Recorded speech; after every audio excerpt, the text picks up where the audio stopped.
These are the books I've read so far in 2025 across 4 different categories. Let's start with this one. 12 Rules for Life. It's a guide to living responsibly and meaningfully by embracing discipline, order, and personal accountability. I think this is an absolute read for everybody. It will give you ideas on and insights on how to take control of your life. Lahat tayo may problema, and that's okay. Para sa akin, it's how you carry yourself when you have those problems. This book will teach you that plus more life skills. Next is Eat That Frog. It's a practical handbook on beating procrastination by tackling the most important tasks first when you wake up in the morning. This one is like a cookbook of ideas you can refer to at any time. Merong tips and tricks on how you beat procrastination. And personally, I was already aware of the tips na nandito sa book. Pero yung maganda dito is madali siyang balikan. Reinforcement lang yung nangyari. I would still recommend this since manipis lang naman, madaling basahin. And kung may times na nahihirapan kang maging productive, this book will give you practical tips. 3 stars. Our next book is Range, and it shows you how generalists triumph in a specialized world. Sinasabi ng author dito, si David Epstein, na yung mga specialists, they are not super effective in unpredictable environments. I like reading about human psychology and human behavior, and this is definitely one of my favorite books this year. And honestly, hindi ko maalala lahat ng lessons dito kasi this is a little academic. Pero ang nag-stick sa akin is it reinforced the idea that I don't need to be an I-shaped individual. Instead, I could be a T-shaped or dash-shaped person. Ano ibig sabihin nun? 20 years ago, someone who has no specialization or what we call a jack of all trades, master of none, type of person is not desirable or less desirable than someone who is specialized. Fast forward to today, this book proves that generalists who have spent lots of time sampling different endeavors, in other words, trying and failing and learning, sila yung mas valuable in today's world. I want to give it 5 stars pero I can't because masyadong dense yung book. Mabilis mapagod yung utak ko kapag nung binabasa ko to. Kaya 4 stars lang for Range. Ito naman, Grit. Mas makapal siya ng konti sa Range. And mas maliit yung text. Hindi naman pala ganun kaliit. May mga notes pa ako dyan. And yung tabs. Sobrang laking tulong ng mga tabs. And similar to the previous book na Range, this book also helped me realize what the secret to long-term success is.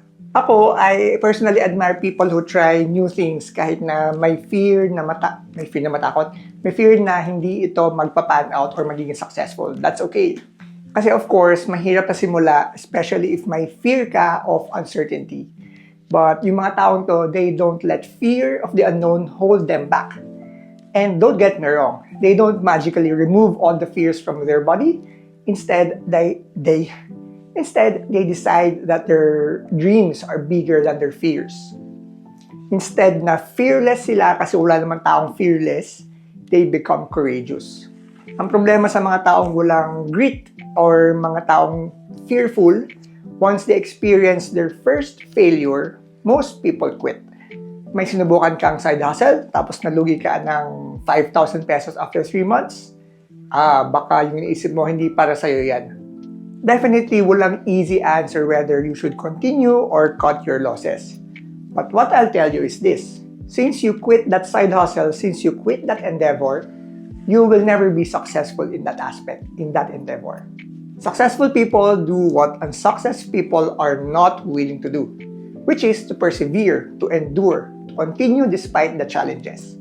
This is what grit talks about. It's not discipline, it's not passion that will make you successful. It's grit. Easy 5 stars. The 5th book for this section is Charisma. It explores naman how communication, presence, and behavior can be developed to become more influential or charismatic. This is another easy read. Nabili ko lang to nung gusto kong pumunta or bumalik sa Kinokuniya in Singapore, which is my favorite bookstore in the world. Well, konti pa lang naman napunta akong countries. Pero binabalik-balikan ko yung Takashimaya sa Orchard Road. Kinokuniya in Takashimaya Orchard Road. Charisma is easy to teach but difficult to implement in real life. Merong mga practical tips on how to improve your mindset and be more confident. Some tips are easier than others, for example, changing the way you dress and walk and present yourself. That's definitely easier than faking confidence in your voice, especially when you're talking to people, to your colleagues, to your managers, to your workmates. Cookbook style din ito, which means you can just open a random page and decide that you want to apply that advice on that page on any given day. 3 stars naman to. And then finally, the 5 people you meet in heaven. Wala akong physical copy right now kasi binasa ko lang ito nung nasa Singapore ako a few months ago. It's fictional, yes. It's a story where a man discovers the hidden meaning behind his life through encounters in the afterlife. Yun yung summary, 1-sentence summary. I read this before pero completely forgot the story, which is good because I got to experience it again. It's the first Mitch Albom book I read maybe 15 to 20 years ago. Personally, mas mabilis po ako magbasa ng non-fiction kaysa fiction. Pero kung baliktad ka naman, mas mabilis ka magbasa ng fiction over non-fiction. You can finish this one in one sitting because the words flow naturally and the structure of the chapters are identical for each chapter. So you know what to expect in the pages. Tapos, after reading this book, pinanood namin ni Mama yung movie adaptation. Personally, I like the movie better because mas impactful yung reveal and plot twist sa movie. 3.5 stars naman to. For this next section, leadership, management, and communication skills naman. The first one, digital body language. Wala akong copy dito. Hiniram ko lang siya from a library tapos pinalik ko lang din. It explains how to communicate clearly and build trust in a world where most interactions happen online. Madaling i-recommend ito for work-from-home employees, especially for teams who use a lot of online communications like email, Google Meet, Zoom, MS Teams, or Slack. May mga practical tips din to make you look and sound more professional. Yung mga tips dito sa book na to, sobrang simple na mapapaisip ka kung bakit hindi mo nga naman ginagawa in the first place. For example, turning on your camera during an online meeting is the least you can do. Kung hindi ito ginagawa ng teammates mo, then this gives you visibility to your manager. Kung maasahan ka to do the small thing, which is turning on the camera, then they will consider or it signals to your manager na baka mas maasahan ka for bigger things. Ganun kasimple. 4 stars. Next one is Radical Candor. Wow, this is one of my favorite books this year. It teaches you a feedback framework rooted in caring personally while challenging directly.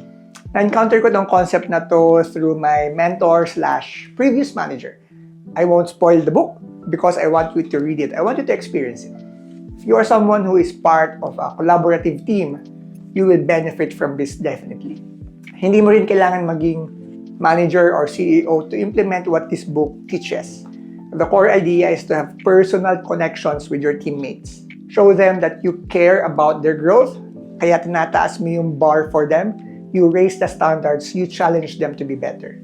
Ayun, enough said, 4 stars. Next one is The Making of a Manager naman. It's a field guide for new managers learning how to support teams and make decisions and grow into leadership. This is one of the cases na you shouldn't judge a book by its title. Hindi naman ako manager, so bakit? Anong business ko sa pagbabasa nito, di ba? Nagdalawang isip ako noon na hindi ko naman talaga goal maging manager, pero I'm so glad na binasa ko to.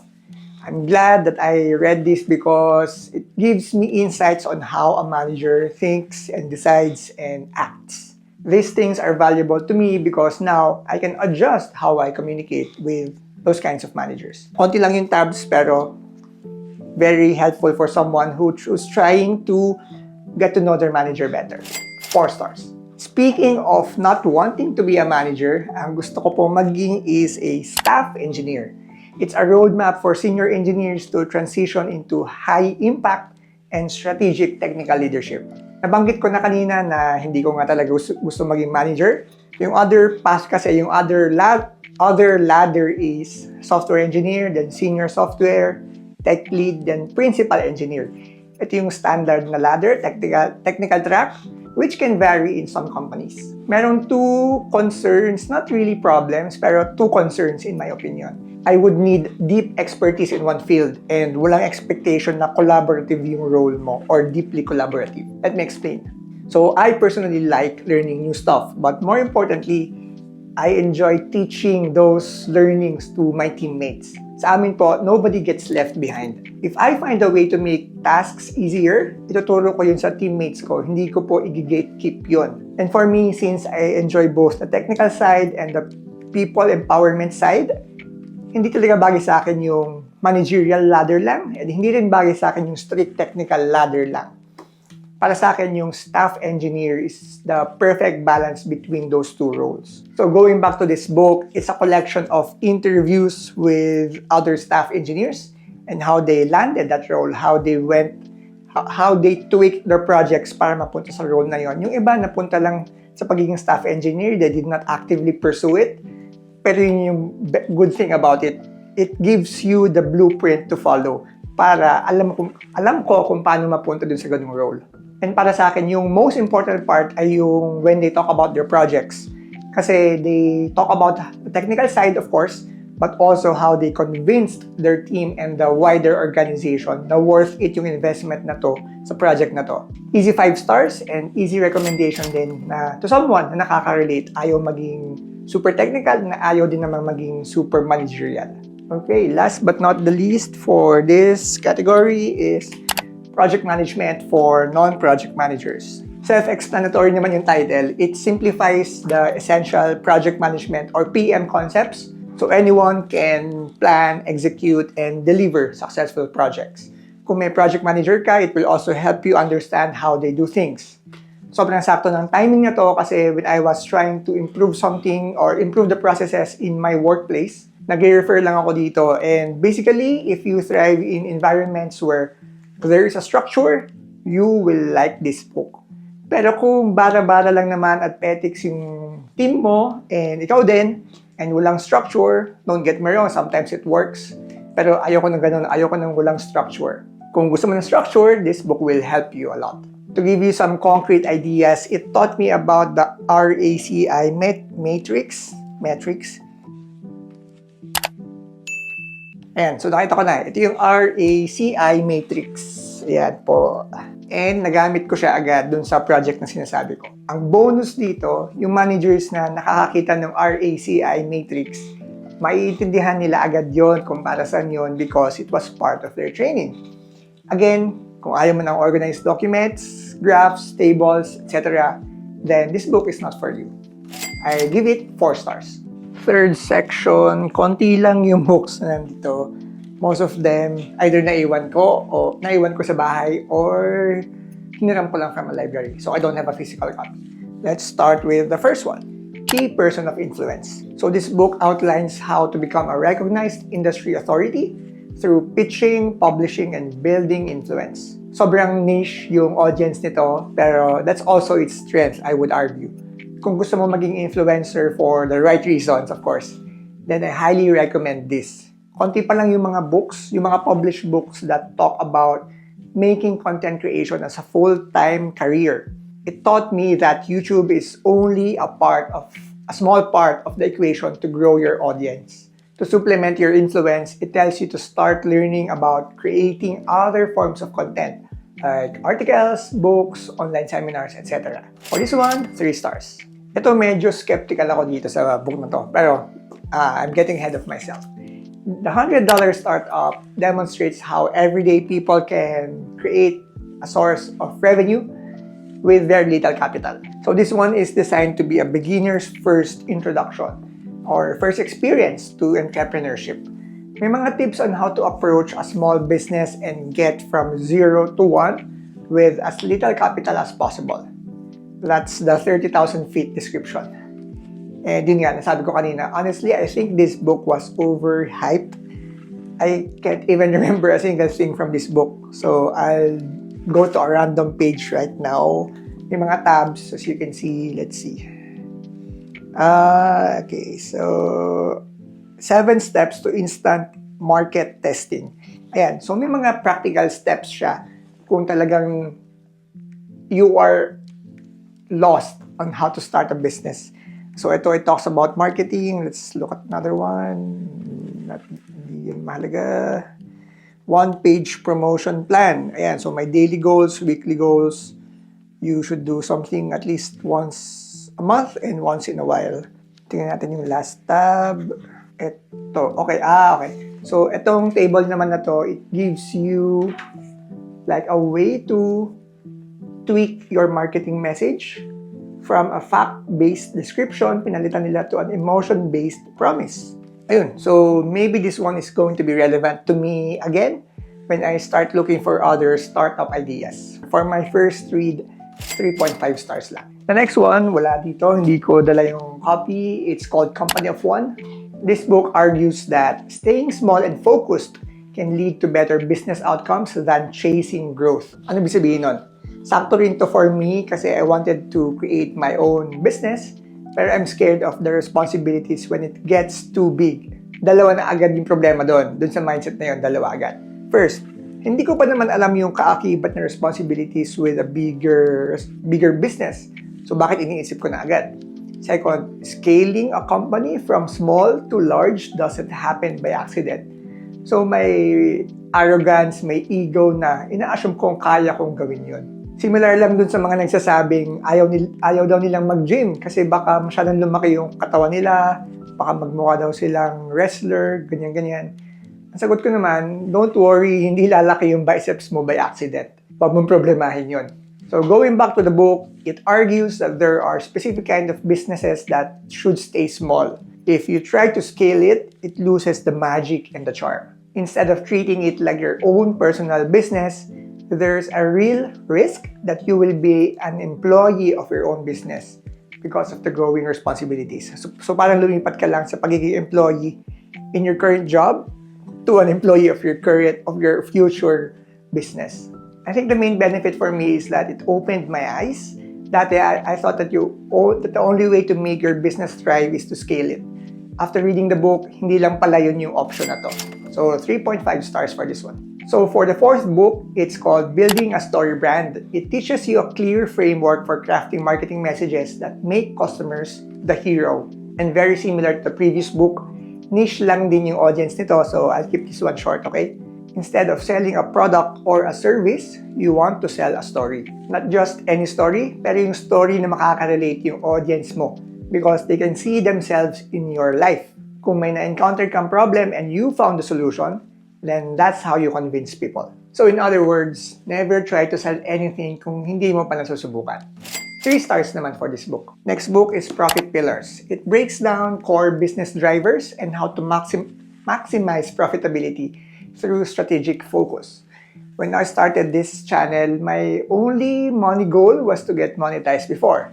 And now that I've achieved it, the next challenge is how to keep leveling up so I can reach a wider audience and help more Filipinos in their financial freedom journey. The only way to do that is to keep investing into this channel. This book helps me put some structure and strategy into this stream of income. This is something you should definitely consider reading kung ayaw mo mag-spend ng too much time understanding the accounting side of your online business. 4 stars. And then finally, the last book in this category is Learn to Think in Systems. Hindi ko dala yung physical copy again. But this book introduces systems thinking as a tool for solving complex problems and making better decisions. This book was the most difficult for me to finish this year. When I started it early this year, binaba ko siya, tapos binalikan ko lang yung second half. The reason being is it requires intense focus to really understand what it's trying to teach me. So in a nutshell, it talks about the archetypes for systems thinking that you can apply to any situation you want to understand. For example, gusto mong isolve kung bakit unhappy ang customers mo. You can use the tools in this book to slowly and deliberately peel off the layers that contribute to customer unsatisfaction. Example, one of those layers can be mabagal mag-reply ang customer service representative mo, which can also uncover another layer. Hindi sila properly trained, which will uncover another layer. Overworked and underpaid naman yung developers mo for your product, so they don't have time to teach the CSR people. Iba-ibang layers. Overall, para ka nag-aaral ng triple integral, hindi siya intuitive at first, and you need to spend time practicing the tools and graphs in this book. Tapos, pag nakuha mo na, it doesn't mean na master ka na. You have to keep using this, otherwise the skill will slowly fade. 3.5 stars, babalikan ko na lang to if I need help in understanding complex problems. Science fiction naman tayo, specifically hard sci-fi and speculative ideas. First in this list is Ball Lightning. It's a hard sci-fi story exploring mysterious, real lightning phenomena called ball lightning. This might be my favorite Cixin Liu book. My special place in my heart yung Three Body Problem series because it introduced me to hard sci-fi. But this one definitely is the perfect balance, perfect blend of things I love. Real science, philosophy, and ethics. Sa TV series, I tell my friends na kung meron akong chance na burahin completely yung Breaking Bad from memory, I wanna do that so I can experience it again. For fictional books, I think it's this one. 5 stars, easy 5 stars. The next one is Redemption of Time. It's a cosmic, philosophical sequel to the Three Body Saga that expands its universe into metaphysical territory. Wow, ano sabihin yan? Speaking of the Three Body Problem series, this one is for those na nabitin after finishing Death's End. Personally, I think the conclusion is satisfying. Happy ako dun sa ending ng 3 books. Extra information lang ito to expand that universe. Also, note ko lang na hindi ito part of the original series. In fact, this is a book written by a fan. In other words, hindi po siya canon. Nonetheless, I still enjoyed the writing. It's funnier than Cixin's own style of delivery. Whether that's good or bad, ikaw na lang makakasagot yan. For me, 5 stars pa rin to. Next one is Of Ants and Dinosaurs. Pinasummarize ko lang to kay ChatGPT. Yung sabi niya, it is a satirical fable about cooperation and conflict between species mirroring real-world political dynamics. So it's another Cixin Liu book I'm glad I read. To be completely honest, hindi ko gusto lahat ng stories ni Cixin Liu, specifically yung Supernova era. Ayoko nung ending. And this one, Of Ants and Dinosaurs, is a bit more political and less scientific. Okay pa rin naman. Enjoyable pa rin sa akin. Especially dun sa ending where everything fits together nicely like puzzle pieces. Easy 5 stars then. So if you reach this part, comment a book emoji. And personally, my favorite books are these 3 in no particular order. So Range, Grit, and Ball Lightning. Also, I'm recording this in November, so baka may mga matapos pa akong books in December, in the next month. Alright, see you on the next one. Bye!